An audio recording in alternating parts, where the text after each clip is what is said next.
Hello, everyone, and welcome to episode 8 of season 2 of the Home Improvement Podcast. Thank you for being with us again. We're here with Liz. Hello. And me, Andrea.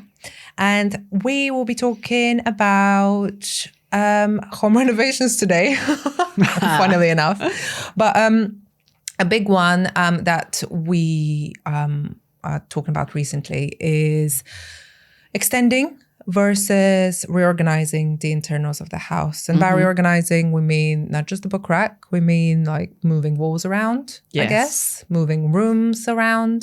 We're talking about cost, we're talking about functionality, we're talking about accessibility, potential, all of these things.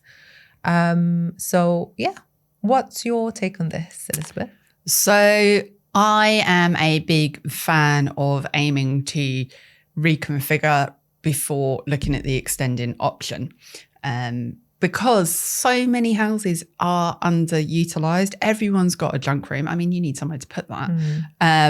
But the unused, or we'll come back to this, the unused dining room, or that, is there for family occasions only, not used, or having the access to it that it needs. And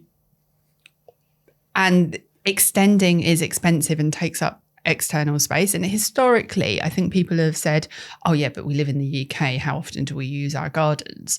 But with climate change, the climate is changing. Gardens are becoming more usable. And there is now an uptake, as we've already discussed in previous episodes, in things like outdoor living and outdoor gardens. So being able to retain that, I think, is something you need to kind of consider. And if you've got children, that want to go out and kick a ball around, you need the space for them to do that without it hitting the bifold doors you've just installed. So being able to retain that balance between garden, outdoor space and inside, I think is undervalued. And yeah, looking at the reconfiguration from the offset is kind of important. The thing that puts people off, I think, is the cost, though. Yeah. Because, I'm going to work on one, I'm going to use one as an example that I'm working on at the moment. So I've had some clients come back to me to have a look at a property that they're moving into. So they're moving in, they want it more open. They want to be able to live as a family. They've got 2 small children and they want that space, but they also want the personal space where the kids don't go and make a mess, and it just really flow well for them. So we're looking at 3 to 4 steels in their house, building new walls, using a small bedroom to put the laundry in and keep it out of the kind of main entertaining and family space. So all of those things are being looked at, but we're looking at costs to complete that renovation, which you would normally be discussing in terms of an extension. And so it can feel really uncomfortable for people to do that. But what people don't then think of when they're looking at the extension to get the extra room is that on top of the extension price, you have the finishing price as well. So it is a little bit distorted, but those figures for the space that you're looking at can feel very surreal. But long term, I think it gives you a better outcome and benefit. So yeah, I am definitely team reconfigure every time where possible. Yeah. What about you? I agree as well. I think it depends on the house, whether you can reconfigure or you need to extend. And it's definitely up to a good designer to be able to have a look at the space and advise you of that, I believe. Because maybe they'll be able to see things that you can't immediately, because as we discussed previously, when you live in the space, it's very difficult to imagine all the other possibilities that are available to you. And when we move, that was my favorite thing, I believe, when I started working with you, when you were just like moving walls around in the space. And I was like, whoa, we could do that? That's allowed? Insane. So then I went through a period where I was just like moving walls around for the sake of it. And I think in a lot of cases, people are just really blown away because they don't expect it. They don't expect that they can get so much out of a space just by like removing a wall or putting in a wall sometimes, or just like building a new room somewhere, or moving the entrance to a room, moving the entrance, moving a window. These are like such massive differences to the flow of the space. So I think that's really important to just have that conversation with the designer first before you start throwing money at planning permissions. And unless it's like a very big extension you're planning on, that will have massive impact on the house. I went through an extension. You went through an extension as well. So we're just so theorizing here. Reconfigured. But I mean, my extension was 3 foot, and I heard the neighbors say, what was the point in 3 foot? I remember that's what I was going to ask about. That it's such a massive difference though. Huge difference. Completely worth it. So moving the walls around, that small extension, I've got a bigger garden than I thought by taking a hedge out. It's huge. So I've still got that balance of the outdoors and the indoors, completely ticks all the boxes.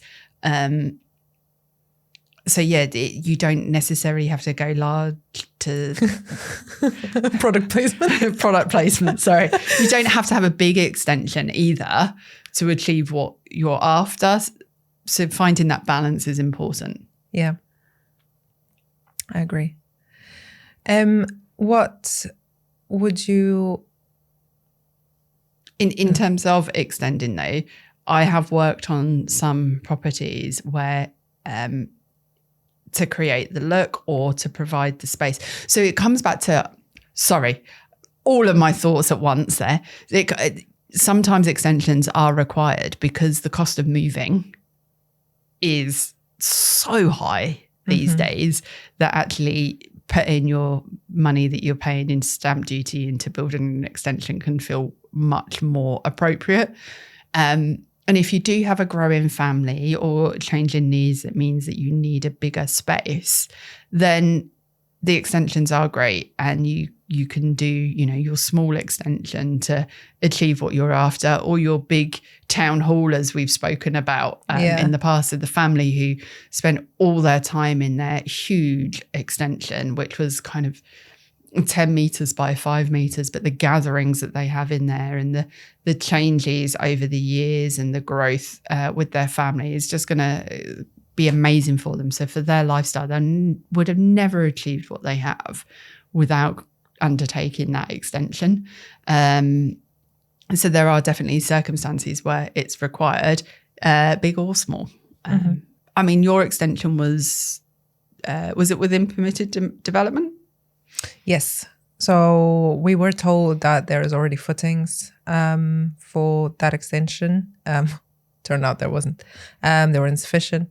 So we had to build them again. But because of where it is on the house, we didn't need to get planning permission. So, and we thought we were already like halfway there as well, which is why we're like, let's start it. So probably why the project took longer than I expected, going back to the 3 episodes ago. But yeah, that kind of helped. Otherwise, it would have been a long waiting process again. And that must be so, so crushing sometimes for clients, I imagine, when they've submitted for planning permission, then they have to wait months for it to be like refused, and then submit it again, wait for months. It's just awful. This was a process that I went through. So my planning was refused on 3 occasions. 3 foot. That's I'm just going to repeat that. Bonkers. Of what was unmaintained hedge, because it would just spring up overnight. 1 minute you'd have nothing to not having any light coming into the house. It just grew so quickly. But yeah, it was rejected on 3 occasions because it was at the front and the side of the house, so you could see it from the street view. So these extensions had to go through negotiations of it being in keeping with the area, and why my windows were a big thing. So my windows weren't in conjunction and with the existing house. So I had to demonstrate that the houses around also had different windows in different places and different sizes, so it didn't throw off from the feel of the street. But also by doing that small extension, it's increased the curb appeal as well, which then means that the house is more saleable for me and the street is tidier, less hedges, less rodents as a result, because there's less places to less for the community. Yeah, good for the community. And with the landscaping, you've still got the biodiversity considerations of being able to put in things that are bringing in pollinators and insects and hedgehogs, and all of that wildlife is still around. So that's kind of a good thing and good balance as well. I agree. And if I can just go back to something we briefly touched upon, which was like the functionality of the space that needs to change. Do you see any, how do you say that? Like upcoming trends, but in functionality, or anything that is changing now? What? I think we've spoken about it briefly, but it's still very much an undercurrent. And I'd say it's been an undercurrent for the last couple of years. And that's a step away from complete open plan living. And there has been on and off terms of kind of broken plan. So by that, maybe an L-shaped room or room dividers, or being able to close off the dining room or the family room, but also have it completely open. So be that by it being around a corner, or the slatted room divides, or internal bifolds. I think these are all things that are becoming a lot more popular and inclusive. And there's a couple of reasons I think for this, partly because of just being at home more and thinking, oh yeah, it's great to be with the family, and then the kids turn into teenagers and you think, oh, I want to shut them out. But additionally, not that pleasant being at home anymore. Do you know what? I don't know who those humans are. So to being able to put them behind a glass door is great. But additionally, softening with the noise. The noise isn't carrying around, and heating, noise, and lighting, smells. All of the smells. Yeah, those are things that people are kind of considering more. So being able to have more flexible living rather than all or nothing. I think that's a really big trend change. Apparently, I don't know if that's true. If anyone's an expert in the comments, please correct me if it's not. But I read this thing where apparently it's bad feng shui to have like sound and smells from the kitchen traveling into your house, like the rest of the house. Yeah. Also, bad feng shui to have your hob on the island. On the island? Yes. Your hob on the island? Yes, your hob on the island. Because something about fire energy being chaotic or something. And then just bouncing around. Sorry, just a quick segue. Feng shui experts. If you want to come in and educate us and help us, cool. That would be great. So do get in really touch, please. Yeah. But no, to some extent, these are some. I've clearly done it wrong because I've got a hob on an island and all the odors go everywhere. Yes. But some of the feng shui things, like not having your energy going out the front door and the staircase turned around, these are all things in my house. That I really quite like. Yeah. Nice. I like that. So I had no idea. Oh, interesting. That's something that it would be great to expand on another time. Yeah, definitely. But moving on from that. Sorry. So where do you settle? I mean, I say I'm team reconfigure. Do you settle, or are you on the fence more? I think reconfigure as well. Just for the I don't know, I was going to say sustainability of it, but maybe that's not always the case. I just like more of a challenge, and I think reconfiguring is a big challenge for us as designers, because then you kind of get to like solve the riddle of how do you make the space work. And extension is just easy, just build more house and then put what you want in the house. Yeah, you solve the problem. But also I think it offers... But do you solve the problem because you still have the empty room? Sorry, carry on. Yes, but you can fill an empty room. There's always junk around. But I think reconfiguring also gives the opportunity to people who maybe don't have the financial possibility to build a whole extension to actually get what they want from their existing house. Mm-hmm. And I think that's really important because not everyone can afford an extension. And I think that's fair to say. Mm-hmm. I think also one thing that people don't consider is you don't have to do it all at once. Oh, yeah. So that's hard though. Because once you've started. I've got my staircase after 4 years. My staircase is finally being looked at and will hopefully be completed by the end of the month, which will be great. If we can add a cheering sound in the background, please, thank you. It's not there yet. It's just started. But 4 years in, being able to get my staircase the way that I want it, as opposed to either being more compromised financially or having something that I'm not satisfied with ongoing, has been the compromise that I've worked with. So you don't have to do it all at once. You can do some of the big things and think, okay, I can live with elements of this and come back to it, because living with the new layout highlights other things as well. So there could be some changes that you want to make, and if you're undecided, maybe just sitting on that and living with it will get you a better result. Appreciate it that everyone just wants to get things done and over with, but actually you're correct. Living with it points out the details, and then you might decide you want to do differently than what you had at the start. So I feel a bit, do you know what? After hearing about the dining room coming back in, completely no segue, going to another topic. Sorry, but we can return. About the dining room coming back in, I feel a bit like, what about all these people that knocked all their walls out? What are they going to do now? I think, are they happy?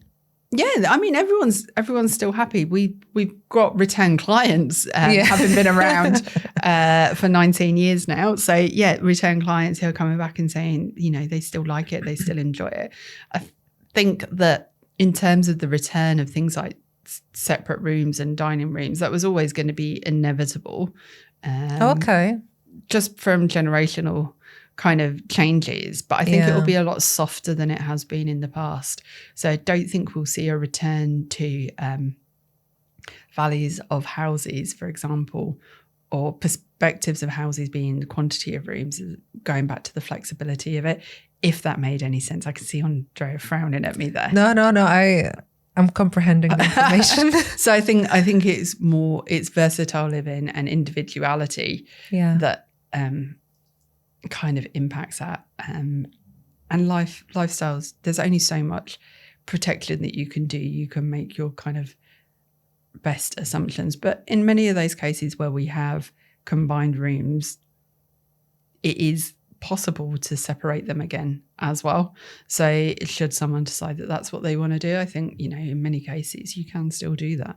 Yeah. As you mentioned, room dividers are quite underappreciated thing, thought of as something that you could do in your house, or all glass doors, internal, etc. There are ways to separate the space if it feels a bit too open after a while. Mm-hmm.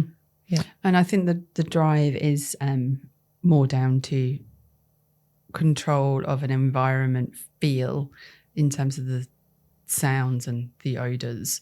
With the dining room separation, we've done quite a few recently where we've had room dividers in kind of the wooden slats instead, and it just breaks up the visual through to where you've been cooking, so you're not looking at the washing up and the dish, the pots while you're eating. Mm-hmm.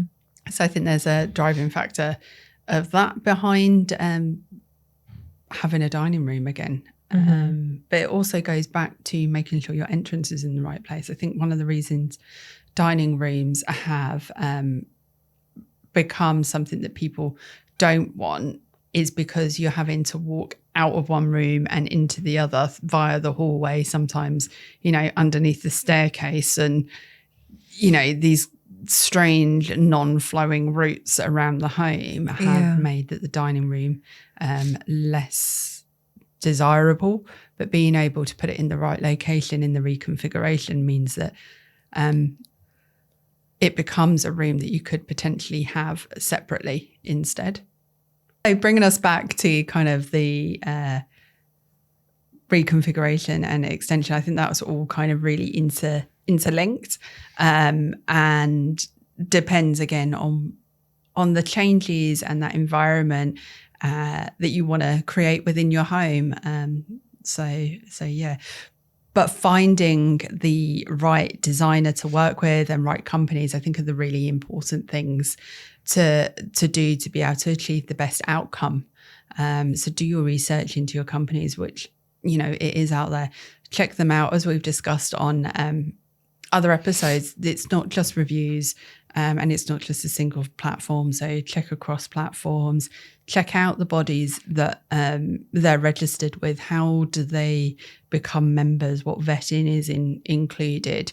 What are their viewpoints on understanding you and what your needs are? Do they have teams to work with?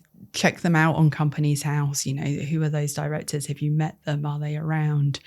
Do they have multiple companies? Are they dissolving? All of those good things that Richard spoke about. So do your research into your companies and see what people say about them and what facts are out there, and look at their projects, see who's right for you, who you think you gel with. And that trust and relationship, as Christine and Nick pointed out as previous clients on a previous episode, it's so important to how you view that project ongoing and how much you get from it. Cool. So, yeah. Can I ask something? I think it was the previous episode, was it this one, where you said you wanted to talk about solar panels, and just popped in my head now because obviously a lot of people doing renovations. We always ask, is sustainability a factor to you? A question on our forum, more often than not. So if a client says, yes, I want solar panels, as a good kitchen designer, what does that mean to us? What should it mean? I think there's solar panels and solar panels with batteries. I kind of think that that's a relevant question because you get to know the client a bit more. Is it something that's important? Have they got an EV car? Are they into kind of the technology? Are they into sustainability? Is it a cost-driven thing? But also considering things like heating and lighting, and do they need to have functions where the dishwasher only runs at night, for example? These are things that I'm considering off the back of knowing if they've got solar powers and batteries. So I'd never really recommend electric underfloor heating on a large scale. But if someone's got 3 batteries and they're keeping it stored rather than sending it back, then maybe a large area of underfloor heating becomes far more viable for them rather than the gas boiler or the heat pump, which we'll come on to on another kind of episode. So I think those are the things that need to be considered when you're with a client who has solar panels or has plans to put them on, because it will change how their energy is produced and impact that they have. Interesting. Okay, I'm noting this down. This is a recently added question, so good bit of training. Yeah. So thank you so much for joining me again. It's really lovely to get you back onto the podcast and back at work. So yeah, I'm sure you'll be back again with me next month and with some more topical questions. So I'd like to talk about things, you know, we're going into autumn, so some more of those autumnal touches that we could put around the house and that. Sounds fun. Yeah. Thank you. So like, share, subscribe and comment as ever. And we look forward to seeing you in our next episode. Take care. Bye.